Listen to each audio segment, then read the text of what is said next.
Hello viewers, তো তোমরা সবাই কেমন আছো? আজ দিনটা ছিল 26 ফেব্রুয়ারি। আমরা সবাই জানি যে আজকে শিবরাত্রি, তো আমি স্নান টান করে রেডি হয়ে চলে গেলাম ঠাকুর মন্দিরে। ওখানে গিয়ে আমি সব সাজিয়ে গুছিয়ে নিলাম। এখানে আমি শিবশম্ভুকেও বেলপাতা দিয়ে তার জায়গায় বসিয়েছি। আর এখানে সব ফল, মিষ্টি, দই, দুধ সব এনে রেখেছি আগের থেকে।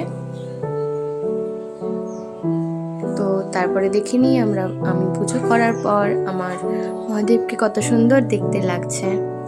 আচ্ছা, এই ভিডিও চলাকালীন আমি শিব ঠাকুরের দুটো নাম বললাম। তোমরা শিব ঠাকুরের আর কটা নাম জানো জানিও তো আমাকে কমেন্টে। তো এরপর আমি শিব ঠাকুরের পুজো সেরে একটু দেখিয়ে দিই আমি কিরমভাবে সেজেছিলাম। তো এখানে আমি নিজেকে একটু দেখিয়ে দিলাম তোমাদেরকে। তারপর চলে গেলাম আমাদের মন্দিরে। এখানে আমাদের এমডিপিএস কলোনিতে যে মন্দির আছে ওখানেও খুব সুন্দর করে পুজো হয়। তো তারপর আমি চলে গেছিলাম মিষ্টি দোকানে মিষ্টি আনতে। তো এখানে কোনটা নেব বুঝতে পারছিলাম না। তারপর লাস্টে কালাকান আর রসগোল্লা নিয়ে বাড়ি আসি।